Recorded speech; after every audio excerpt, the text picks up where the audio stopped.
April 18th, 1945. The Ruhr Pocket, Western Germany. Over 500,000 tired soldiers, battle-hardened veterans who had fought from Stalingrad to Normandy, made a decision that would have been unthinkable just months earlier. They surrendered in huge numbers to American forces rather than continue fighting or retreat to German lines. What the Americans had unleashed wasn't just better firepower. It was something far more devastating. A systematic approach to warfare that made resistance not just useless but irrational. April 4th, 1945, 6 o'clock in the morning, east bank of the Rhine River, Lippe sector. The encirclement was complete. Field Marshal Walter Model, commander of Army Group B, stood in his temporary headquarters studying maps that told an impossible story. In just 12 days, American armored spearheads had achieved what German military thinking considered operationally impossible: the complete encirclement of an entire army group. 325,000 combat troops, plus supporting units, supply personnel, and stragglers, bringing the total to over 430,000 men trapped in a pocket roughly 50 miles wide. But the numbers themselves weren't what made this moment unprecedented in military history. German forces had been encircled before, at Stalingrad, at Falaise, at countless smaller fights across the eastern and western fronts. What made the Ruhr Pocket different was what happened next, or rather, what didn't happen. There would be no desperate breakout attempts, no suicidal last stands, no fanatical resistance to the last bullet. Instead, over the next 2 weeks, the largest mass surrender in Western Front history would unfold, and it would reveal something that terrified the German high command more than any weapon. Their soldiers had stopped believing in resistance. The Americans called their approach vertical envelopment, but that technical term masked a revolution in combined arms warfare that had been perfected over 3 years of combat from North Africa to the Rhine. Major General J. Lawton Collins, commanding 7th Corps, had developed a system of warfare that didn't just defeat German positions. It made defending them psychologically impossible. The German soldiers trapped in the Ruhr had been told for years that American forces were soft, inexperienced, reliant on material superiority rather than fighting skill. They had been assured that German tactical excellence and superior willpower would overcome American industrial might. Army Group B contained veterans of the Eastern Front, men who had survived Kursk and Kiev, soldiers who knew how to fight in encirclements and had broken out before. Yet within days of the pocket's formation, entire divisions were surrendering without firing a shot. By April 18th, when Model dissolved Army Group B and released his men from their oath, over 317,000 had already laid down their arms. By the time the pocket was completely cleared on April 21st, American forces had processed 325,000 prisoners, with estimates suggesting total captures, including those who surrendered in the immediate aftermath, exceeded 500,000 when counting attached Luftwaffe, SS, and paramilitary units throughout the industrial Ruhr region. What the Germans encountered wasn't a conventional military force. It was an integrated system of destruction that operated on principles they had never faced, not from the Soviets, not from the British, not in any previous campaign. The Americans had developed something that military historians would later recognize as a fundamental evolution in warfare: the ability to make continued resistance not just difficult or costly, but functionally meaningless. The weapon wasn't a single piece of technology. It was the seamless integration of air power, armor, artillery, logistics, and psychological operations into a machine that ground down not just German combat capability, but German will to fight. Every element reinforced the others, creating a cascade effect that made each hour of resistance more futile than the last. In his final message before dissolving Army Group B, Model wrote, "The Americans do not fight battles. They stage industrial operations. Our men face not an army, but a system. Courage means nothing when the enemy can predict your every move, answer your every action, and make your position untenable before you even occupy it." 3 weeks later, Model walked into the woods near Duisburg and shot himself. He left no note, but his aide recorded his final words: "A field marshal does not surrender, and I cannot ask my men to do what I cannot." But his men had already made their choice, not because they were cowards, but because they had recognized a truth that their commanders refused to accept. The Americans had created a form of warfare where traditional military virtues, courage, tactical skill, determination, became irrelevant. You couldn't outfight a system that had already calculated every possible response. You couldn't outmaneuver forces that controlled every approach. You couldn't outlast an enemy whose supply lines stretched back to an untouched industrial heartland an ocean away. The story of the Ruhr Pocket isn't about a battle. It's about the moment when industrial-age warfare reached its logical conclusion, when one side's systematic approach made the other side's continued resistance not just impossible, but pointless. 500,000 German soldiers didn't surrender because they were defeated in combat. They surrendered because they had been made obsolete. The German military doctrine that failed so catastrophically in April 1945 had been born from success.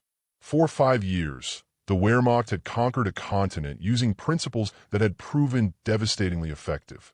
Speed, concentration of force, tactical flexibility, and the superior training of individual soldiers and small unit commanders. The concept was Auftrags tactic, mission tactics, where commanders at every level understood the overall objective and had the authority to achieve it through their own initiative. A German lieutenant could react to battlefield conditions faster than an American colonel could receive orders from division headquarters. This decentralized command structure had enabled German forces to consistently outmaneuver more numerous opponents. From Poland in 1939 to France in 1940, from the Balkans to the initial campaigns in Russia, this system had worked brilliantly. German soldiers were extensively trained, with even basic infantry receiving education that emphasized independent thinking and tactical awareness. A German squad leader had more authority and training than many Allied platoon commanders. This created a military culture where small groups of men could achieve disproportionate results through superior skill and initiative. By 1943, despite mounting losses and strategic setbacks, German tactical doctrine still produced impressive results. At Kasserine Pass in February 1943, relatively small German forces had inflicted humiliating defeats on American units in their first major engagement. The Germans had demonstrated that even when outnumbered and outgunned, superior tactics and veteran leadership could overcome material disadvantages. General Dwight D. Eisenhower, commanding Allied forces in North Africa, had been forced to restructure American training and doctrine after Kasserine. The lessons were painful but clear. American forces needed fundamental changes in how they approached combat. Raw courage and industrial output weren't enough against an enemy who could consistently outthink and outmaneuver them at the tactical level. But the Germans had made a critical miscalculation. They assumed that warfare would continue to be decided by these tactical engagements, that battles would be won by better trained soldiers, making better decisions in individual firefights. They believed that as long as German tactical excellence remained superior, they could offset American material advantages. What they failed to understand was that the Americans weren't trying to win tactical engagements. They were building a system that would make tactical excellence irrelevant. Between 1943 and 1945, the United States military underwent a transformation that had no parallel in military history. It wasn't about creating better individual soldiers, though American training did improve significantly. It was about creating an integrated system where individual tactical decisions mattered less than systematic operational superiority. The scale of American logistical preparation was something the German military couldn't conceptualize. By early 1945, American forces in Western Europe were supported by a supply network that delivered 26,000 tons of supplies daily. Every American division crossing the Rhine had artillery support that could deliver more tonnage in an hour than an entire German corps could fire in a day. But logistics alone don't explain the psychological collapse. The Soviets had enormous material superiority on the Eastern Front, yet German forces continued fighting with desperate determination even in hopeless situations. At Budapest, German and Hungarian forces held out for 50 days in a siege that ended in near total annihilation. At Breslau, the garrison fought for 82 days, continuing resistance even after Hitler's death.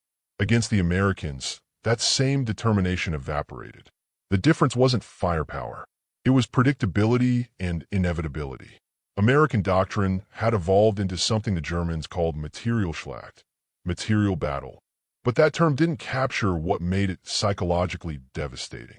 The Americans had developed a systematic approach where every German action triggered a predetermined, overwhelming response. Artillery observers called in fire missions within minutes. Air support appeared within an hour. Tank columns maneuvered to cut off withdrawal routes before German commanders even realized their positions were compromised. It wasn't that Americans predicted German moves through intelligence or brilliant generalship. They simply had enough resources to prepare for every possibility simultaneously. Colonel General Alfred Jodl, operations chief of the German Armed Forces High Command, wrote in his diary in March 1945, "Against the Americans, our tactical doctrine has become a prison. Every principle that served us well against the Poles, French, and even Soviets now works against us. Our flexibility means nothing when the enemy has prepared responses to every option. Our initiative is meaningless when every action triggers overwhelming retaliation. We are fighting an opponent who doesn't need to outthink us." They made thinking irrelevant. This was the context that Army Group B entered when American forces crossed the Rhine. They brought tactical excellence, veteran leadership, and determination to a fight where none of those qualities mattered anymore. They were prepared for a battle. What they encountered was an industrial process designed to make battle impossible. The German defensive preparations in the Ruhr represented the culmination of 5 years of hard-won tactical knowledge. Army Group B wasn't a collection of green recruits or demoralized garrison troops. It contained the 116th Panzer Division, veterans of the Normandy campaign, the 3rd Panzer Grenadier Division, which had fought through Italy and France, the 338th Infantry Division, survivors of the Eastern Front. These weren't men who broke easily. General Gunther Blumentritt, commanding 1st Parachute Army within the Pocket, had personally overseen defensive preparations throughout January and February 1945.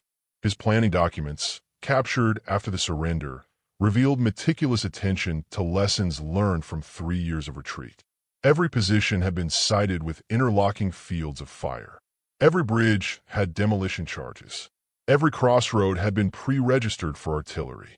Every likely American approach had prepared defensive positions. The Ruhr industrial region itself provided natural advantages. The area contained over 4,000 factories, countless mine shafts, and urban areas perfect for defensive warfare. The terrain was broken by rivers, canals, and industrial complexes that channeled any attacking force into predictable routes. German engineers had spent months preparing positions that would turn each factory, each urban block, each river crossing into a killing ground. Intelligence assessments captured from German divisional headquarters showed they understood American capabilities. They knew about American artillery superiority. Their doctrine called for immediate dispersal when American forward observers were spotted. They knew about American air power. They planned operations during bad weather and prepared cover positions. They knew about American armor tactics. They prepared anti-tank positions in depth with carefully planned withdrawal routes. What made German commanders confident wasn't ignorance of American strength. It was faith in proven defensive doctrine. The Manual for Positional Defense, refined through years of combat, dictated that a properly prepared defensive position held by determined troops could exact casualties of 3 to 5 attackers for every defender lost. The mathematics seemed simple. Even if Americans had 3 to 1 superiority, attacking into prepared defenses should produce unsustainable casualties. Lieutenant General Fritz Bayerlein, commanding LII Corps, had survived North Africa, Normandy, and the Ardennes offensive. His after-action reports consistently emphasized the same principle. American forces would attack until casualties became politically unacceptable, then pause to reorganize. The German goal wasn't to win, It was to make victory too expensive. Every day of resistance bought time for wonder weapons, for peace negotiations, for some miracle that would stave off total defeat. The Pocket's defenders had ammunition stockpiled for weeks of combat. Food supplies had been consolidated from the surrounding region. Medical facilities had been established in the safest rear areas. Communications networks linked every major position. On paper, Army Group B had everything needed for extended resistance. Colonel Wilhelm Weibig, operations officer for 15th Army, wrote in his journal on April 3rd, the day before encirclement. The Americans will find the Ruhr a far different battle than their race across France. Here we fight from prepared positions with our backs to our homeland. Here their speed means nothing. They must come to us, and we will make them pay in blood for every kilometer. We have studied their methods. We know their patterns. We are ready. But every assumption in German planning contained a fatal flaw. They had prepared for a battle. They had calculated for combat where tactical decisions mattered, where terrain provided advantage, where determination and skill could offset material inferiority. They had built a fortress designed to withstand siege warfare as understood by military traditions stretching back centuries. What they couldn't prepare for was an opponent who had evolved beyond battle entirely. The Americans hadn't come to fight for the Ruhr. They had come to process it. And the difference between those two concepts, fighting versus processing, would become clear within hours of the encirclement's completion. And once German soldiers understood that difference, their carefully prepared defenses would become not fortresses but prisons. What the Americans deployed against the Ruhr Pocket wasn't a secret weapon or revolutionary technology. It was something far more devastating. Systematic operational integration refined into a doctrine that military historians would later call synchronized warfare. The innovation wasn't in any single element. It was in how every element functioned as parts of a single mechanism. The concept had been developed by Lieutenant General Omar Bradley's 12th Army Group staff during the winter of 1944. Operations Officer Brigadier General Truman Thorson had created what he called the Red Ball system, a coordinated methodology where intelligence, artillery, air power, armor, and logistics operated on synchronized timelines that made German tactical responses predictable and therefore exploitable. April 5, 1945, 8:30 in the morning. First full day of the encirclement. The system activated. American P-38 Lightning reconnaissance aircraft began flying a grid pattern over the entire pocket at precisely timed intervals. Every camera pass was numbered and cataloged. Photo interpreters at 9 Tactical Air Command headquarters received developed film within 2 hours of each mission. They weren't looking for tanks or troop concentrations. They were mapping every German position, every movement, every supply dump, creating a living picture of the entire defensive network. By 2 o'clock in the afternoon, the first pattern had emerged. German units were repositioning to defend the most obvious American approach routes, exactly as doctrine dictated. American intelligence officers marked these positions on master maps and calculated something the Germans couldn't anticipate: the timing of German movements. At 4 o'clock in the afternoon, American artillery began firing on roads and intersections, not where German troops were, but where they would be in 30 minutes based on observed movement patterns. German commanders reported to Army Group B headquarters that American artillery seemed to predict their movements. They adjusted, moving at different times, using different routes. American photo reconnaissance documented the changes. Artillery adjusted accordingly. The psychological impact was immediate. German after-action report from those first days repeatedly used the word uncanny. American fire seemed to anticipate every movement. Units that repositioned at night found themselves under artillery fire at their new locations within hours. Supply columns that changed routes discovered American fighter bombers waiting at alternate crossroads. It wasn't intelligence superiority. It was systematic observation creating predictive patterns. Colonel Edwin Luther, commanding artillery for 7th Corps, had developed the time-on-target method to devastating perfection. When American observers identified a worthwhile target, Luther's system coordinated multiple artillery battalions firing from different locations, timing shells to impact simultaneously. A German position might see a single ranging shot, calculate they had minutes before the main bombardment, and attempt to displace, only to have dozens of shells from 6 different directions arrive within a 5-second window. The scale of American artillery was something German veterans couldn't process. The 3rd Armored Division alone had dedicated artillery support equivalent to what the entire Wehrmacht army in the pocket could deploy. When 7th Corps called for corps-level artillery support, over 300 guns could fire coordinated missions. The Ruhr Pocket contained approximately 800 German artillery pieces, but inadequate ammunition and constant counter-battery fire meant fewer than 200 could fire at any given time. But artillery was merely the anvil. The hammer was operational tempo. American armored columns didn't attack German positions. They bypassed them. Using radio communications and aerial reconnaissance, American commanders identified gaps in German lines within hours of their formation. Tank columns would exploit these gaps before German reserves could respond, cutting off entire units from supply and communication. The 2nd Armored Division demonstrated this on April 7th. Reconnaissance identified a 4-kilometer gap in German lines southeast of Ham.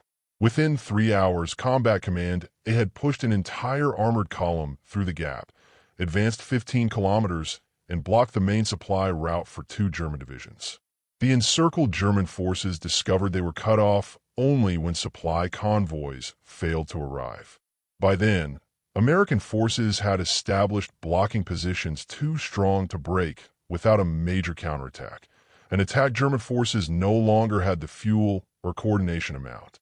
What made this psychologically devastating wasn't just the encirclement, it was the timing. German tactical doctrine emphasized rapid response to developing situations, but American operational tempo moved faster than German decision cycles. By the time German commanders identified a problem, communicated orders, and began executing responses, American forces had already advanced to the next phase. Lieutenant Karl Godahl, operations officer for the 116th Panzer Division, wrote in his journal on April 9th, "We are always responding to situations that have already changed. Our commanders make correct decisions for circumstances that no longer exist. By the time orders reach forward units, the Americans have moved and the orders are obsolete. We are fighting yesterday's battle while they are already positioning for tomorrow's." The system wasn't perfect. American units still faced fierce resistance at key points, still took casualties, still encountered situations where German tactical skill created local advantages. But those tactical victories meant nothing within the larger operational framework. A German company might successfully defend a crossroads for 6 hours, inflicting casualties on American attacking units, only to discover American forces had already bypassed the position entirely and cut off their withdrawal route. April 12, 1945. The cascade began in earnest. What started as tactical defeats transformed into systemic collapse within the German command structure. The breaking point wasn't any single engagement.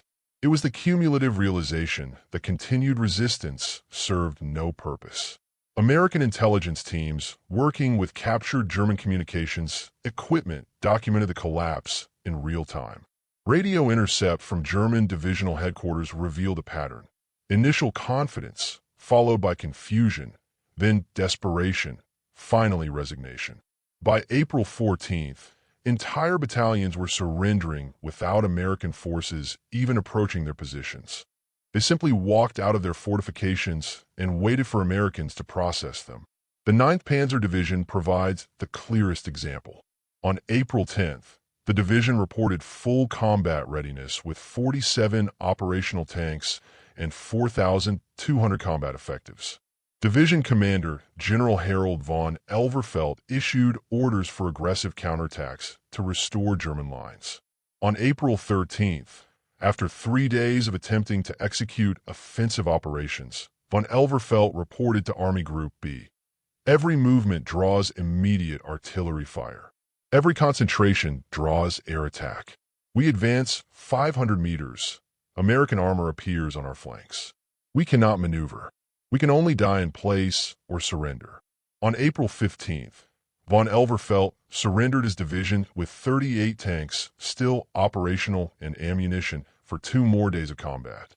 When interrogated by American intelligence officers, he stated, "I surrendered not because we were defeated, but because fighting had become murder. I could achieve nothing except the death of my men." The psychological studies conducted by U.S. Army psychiatrists with surrendered German troops revealed common themes. Soldiers described a sense of helplessness unlike anything experienced on the Eastern Front. Against the Soviets, individual courage and tactical skill could change local situations. Against the Americans, nothing they did mattered. One German sergeant told interrogators, "Against the Russians, a brave man might survive. Against the Americans, bravery just meant you died for nothing." The industrial dimension of American warfare manifested in ways German soldiers found incomprehensible. American units that suffered casualties received replacements within days. Equipment losses were replaced overnight. Ammunition expenditure that would have crippled a German division for weeks was considered routine by American standards. The 3rd Armored Division fired more artillery shells on April 13th than the entire German pocket fired during the entire week. But the most psychologically devastating aspect wasn't material superiority. It was the methodical inevitability. American forces advanced on predictable schedules. They moved forward exactly as far as their supply lines would support, then paused to consolidate. They didn't rush, didn't take unnecessary risks, didn't provide opportunities for German counterattacks. They simply ground forward like a machine, impersonal and unstoppable. German soldiers began calling it Walsenkrieg, steamroller war. There was no glory in it, no opportunity for heroism, no way for courage or skill to matter. You couldn't ambush a steamroller. You couldn't outmaneuver it. You could only wait for it to reach you and then be crushed or step aside. By April 16th, American forces had processed over 150,000 prisoners. The supply infrastructure for handling surrenders became as sophisticated as combat operations. Prisoner processing stations operated on assembly line principles. German soldiers were disarmed, documented, given food and water, and moved to rear areas within hours. The efficiency itself was demoralizing. Americans handled the surrender of entire divisions with the same systematic efficiency they applied to combat. Field Marshal Model's headquarters maintained communication until April 17th. His final operational orders revealed a commander who understood the situation completely but couldn't bring himself to accept it. He authorized unit commanders to surrender if they judged continued resistance pointless, effectively dissolving his command while refusing to formally capitulate himself. On April 21st, the last organized German resistance in the pocket ceased. Final prisoner counts exceeded 325,000, the largest mass surrender in Western Front history. American casualties during the entire operation: 10,000 wounded, 2,000 killed. German casualties: approximately 10,000 killed in combat, the rest captured. The casualty ratio, normally favoring defenders in prepared positions, had been completely inverted. The Eastern Front provided brutal context. In the Ruhr Pocket, 200,000 German soldiers held out against Soviet forces until the war's end, suffering over 150,000 casualties, but never surrendering en masse. In the Heiligendahl Pocket, German forces fought for 2 months with 80% casualties before final Soviet victory. Against the Soviets, Germans fought to literal annihilation. Against the Americans, they chose survival. Post-war studies by both American and German military historians identified the Ruhr Pocket as the moment when industrial warfare reached its logical conclusion. The Americans had created a system where human factors, courage, leadership, tactical skill, became operationally irrelevant, not because German soldiers lacked these qualities, but because the American system had evolved beyond the level where those qualities could influence outcomes. General Eisenhower's report to the combined chiefs of staff stated, The Ruhr operation demonstrated that properly applied industrial-age warfare can achieve decisive results with minimal friendly casualties. The key is systematic integration of all combat arms, operating at a tempo that prevents enemy response. The 500,000 German soldiers who surrendered rather than face continued combat hadn't been defeated in battle. They had been made obsolete by a form of warfare that didn't require defeating them, only processing them. The distinction marked the end of warfare as previous generations had understood it.